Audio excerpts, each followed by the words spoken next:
O Senhor esteja conosco e Ele está no meio de nós. Proclamação do Evangelho de Jesus Cristo segundo Mateus. Glória a vós, Senhor. Naquele tempo, Jesus contou outra parábola à multidão. O reino dos céus é como um homem que semeou boa semente no seu campo. Enquanto todos dormiam, veio seu inimigo, semeou o joio no meio do trigo e foi embora. Quando o trigo cresceu e as espigas começaram a se formar, apareceu também o joio. Os empregados foram procurar o dono e lhe disseram: Senhor, não semeastes boa semente no teu campo? De onde veio então o joio? O dono respondeu: Foi algum inimigo que fez isso. Os empregados lhe perguntaram: Queres que vamos arrancar o joio? O dono respondeu: Não. Pode acontecer que, arrancando o joio, arranqueis também o trigo. Deixai crescer um e outro até a colheita. E no tempo da colheita, direi aos que cortam o trigo: Arrancai primeiro o joio e amarrai-o em feixes para ser queimado. Recolhei, porém, o trigo no meu celeiro. Jesus contou-lhe outras parábolas. O reino dos céus é como uma semente de mostarda, que o homem pega e semeia no seu campo. Embora ela seja a menor de todas as sementes, quando cresce, fica maior do que as outras plantas, e torna-se uma árvore, de modo que os pássaros vêm e fazem ninho em seus ramos. Jesus contou-lhes ainda uma outra parábola. O reino dos céus é como o fermento que uma mulher pega e mistura com 3 porções de farinha, até que tudo fique fermentado. Tudo isso Jesus falava em parábolas às multidões. Nada lhes falava sem usar parábolas, para se cumprir o que foi dito pelo profeta: Abrirei a boca para falar em parábolas. Vou proclamar coisas escondidas desde a criação do mundo. Então, Jesus deixou as multidões e foi para casa. Seus discípulos aproximaram-se dele e disseram: Explica-nos a parábola do joio. Jesus respondeu: Aquele que semeia boa semente é o Filho do homem. O campo é o mundo, a boa semente são os que pertencem ao reino. Os joios são os que pertencem ao maligno. O inimigo que semeou o joio é o diabo. A colheita é o fim dos tempos. Os ceifeiros são os anjos. Como o joio é recolhido e queimado ao fogo, assim também acontecerá no fim dos tempos. O Filho do Homem enviará os seus anjos e eles retirarão do seu reino todos que fazem outros pecar e os que praticam o mal. E depois os lançarão na fornalha do fogo. Aí haverá choro e ranger de dentes. Então os justos brilharão como o sol no reino de seu Pai. Quem tem ouvidos, ouça. Palavra da salvação. Glória a vós, Senhor. Um evangelho tão comprido, tão extenso, mas eu te convido assim a fechar os seus olhos agora por um instante e a cantar essa canção junto comigo. A nós descei, divina luz. A nós descei, divina luz, e em nossas almas acendei o amor de Jesus, o amor de Jesus. Meus irmãos e minhas irmãs carmelianos, boa noite. A paz de Jesus esteja com cada um de vocês. E nessa noite, Deus vem falar comigo e com você através desse evangelho, como eu disse, longo, comprido, complexo de se entender. 3 parábolas em um único evangelho. O primeiro, aquele que a gente já conhece, todos eles nós já conhecemos, né? Mas o primeiro vem falar do trigo e o joio. E aí eu ficava me perguntando, quem é o trigo e quem é o joio? Ao longo desses 9 dias que nós passamos na novena de São Camilo, nós experimentamos a desgraça derramada. Ao longo dessa semana, os evangelhos vão apresentar para cada um de nós as curas de Jesus, os questionamentos, daqueles que queriam, que não aceitavam, os publicanos que não aceitavam que Jesus proclamasse curas e milagres em dias de sábado. Então, o que esse evangelho quer dizer para nós?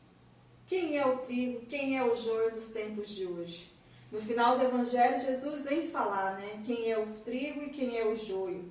Mas quem é o trigo? E eu faço essa pergunta para você. Quem é o trigo e quem é o joio para você? Quando eu rezava, quando eu preparava, eu ficava pensando que o trigo são aquelas pessoas que nós levamos, que nós apresentamos Jesus. Pensa aquelas pessoas que experimentaram a graça desses 9 dias, quantas pessoas que nós alcançamos através dos meios de comunicação durante essa novena. O trigo ali foi semeado. A semente do trigo ali foi plantada, foi lançada em um terreno. Mas também veio aqueles que são as pessoas más, como diz aqui o Evangelho, né? A boa semente pertence ao reino de Deus. Os joios são aqueles que pertencem ao maligno. Maligno é quando Deus fala o maligno aqui, que ele fala mesmo que o inimigo é o próprio diabo que semeou o joio. É aquele que vem ao pé do nosso ouvido falar coisas ruins, né? É aquela velha história. De um lado o anjinho, do lado o diabo, que fica ao pé do nosso ouvido falando. E a quem? A quem nós temos escutado? Essa é a pergunta que eu faço para você nessa noite. A quem você tem escutado? Você tem dado ouvido àquele anjinho bom que fala, faz isso, faz aquilo outro? Ou você tem dado ouvido àquele anjinho que é o diabinho que fica, não faz isso, não faz aquilo outro? Na reflexão do 9º dia da novena, o Mateus bem trouxe para cada um de nós, né? As boas ações que nós devemos fazer. Esse é o trigo que nós devemos plantar. Independente das más ações que falam para que a gente não faça, mas ainda assim a gente faz, nós temos que ter a sabedoria. A sabedoria que esse servo teve, a sabedoria que esse fazendeiro falou aqui, de deixar, de não arrancar o joio, mas esperar que se cresça, para que aconteça a graça de ser recolhido o trigo, né, colocado no celeiro e jogado fora o joio. E assim também fala a primeira leitura do livro de sabedoria que você vai pegar aí na sua casa. Não há outro Deus que fala, né, que cuida de todas as coisas. Essa é a leitura do livro de sabedorias vai dizer: não há além de ti outro Deus que cuide de todas as coisas, e a quem deves mostrar teu julgamento não foi injusto. Não há outro Deus que nós temos que mostrar todas as coisas. Não há outro Deus que fale, que cuide de nós e que faça todas as coisas. E aí, na segunda parábola, Deus compara, né, o reino dos céus como uma semente de mostarda. Quem já viu uma semente de mostarda? Eu nunca vi, mas a palavra fala, e quem cultiva fala também que é uma semente muito pequena, mas que dá uma árvore muito grande.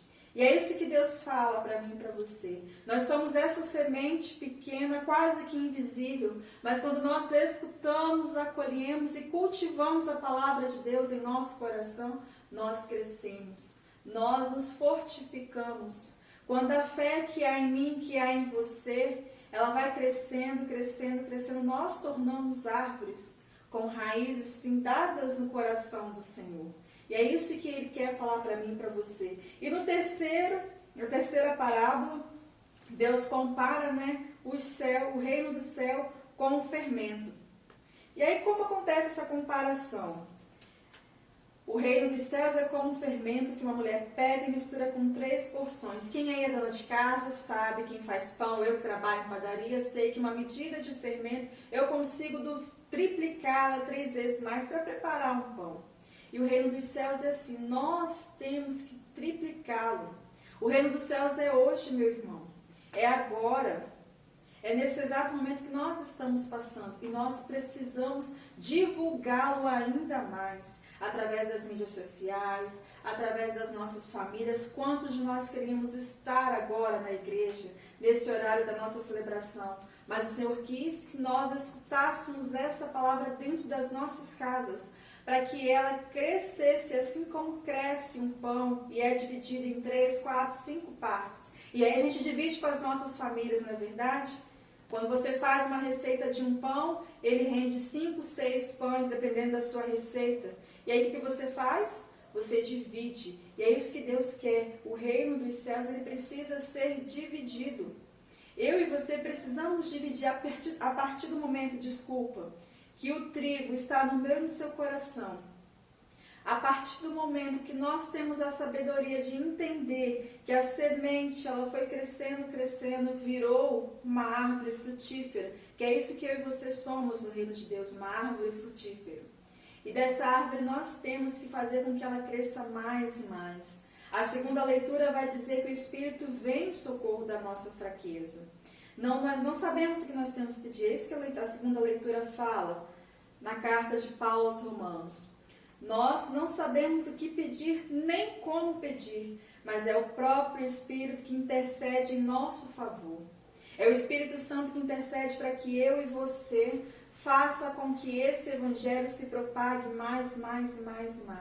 É o Espírito Santo que vem através da sua ação, de som inefáveis, porque é isso que fala a palavra, com sons e gemidos inefáveis, que penetra no íntimo do nosso coração e faz com que esse fermento da palavra do Senhor se multiplique nas nossas famílias, se multiplique nas nossas vizinhanças, se multiplique e vai passando para frente. Em tempos de pandemia, a nossa missão é essa, ser fermento na nossa casa, ser fermento na nossa vizinhança, ser fermento no nosso local de trabalho. E para encerrar, Deus vem com esse salmo perfeito nesse dia de hoje para mim e para você. Ó Senhor, vós sois bons, sois clemente e fiel. E como que Deus é clemente, como que Deus é bom, como que Deus é fiel. Nós vivemos esses 9 dias, vivemos dia 14, o dia de São Camilo, como Deus foi bom, como Deus foi fiel, como Deus esteve do nosso lado esse tempo todo e permanece do nosso lado esse tempo todo. É isso, meu irmão, que eu tenho para você nessa noite. Que Deus desculpa através do Espírito Santo, porque fala na carta de São Paulo aos Coríntios. O Espírito vem em nosso socorro, em socorro da nossa fraqueza. O Espírito é aquele que penetra no íntimo do nosso coração e sabe a intenção. A intenção que o Espírito Santo tem para mim e para você, que conhece o meu e o seu coração, é essa, de fazer com que a gente semeie a boa semente, de fazer com que esse fermento produza mais pão para o reino do Senhor. Eu te convido a fechar os seus olhos por um instante e a meditar tudo isso que nós vivemos nesse dia de hoje, tudo isso que a palavra de Deus, que o Evangelho de Deus fala, porque no final o Evangelho vai dizer para mim e para você: então os justos brilharão como o sol no reino de seu Pai. Quem tem ouvidos, ouça. Que o seu coração, que os seus ouvidos possam estar abertos para tudo aquilo que Deus falou conosco através desse santo Evangelho. Amém? Louvado seja nosso Senhor Jesus Cristo, para sempre seja louvado. Comunidade, a paz de Jesus, o amor de Maria. Passando só para dizer que na correria não, né? Na empolgação de gravar um vídeo, preocupada com o tempo, a gente acaba esquecendo de algumas informações. E eu esqueci de falar que na próxima semana a nossa homiliasta convidada é a Denise. Para quem lembra da Denise, para quem não lembra, a Denise é filha da Giuseppe, participa da nossa comunidade, já foi nossa catequista e hoje, em tempos de pandemia, está um pouquinho afastada, como todos nós estamos, né? Então, fica aí o recadinho que semana que vem a nossa homiliasta é a Denise. Não perca essa oportunidade de escutar a palavra da nossa homiliasta. Deus abençoe todos vocês, uma ótima semana, fica com Deus.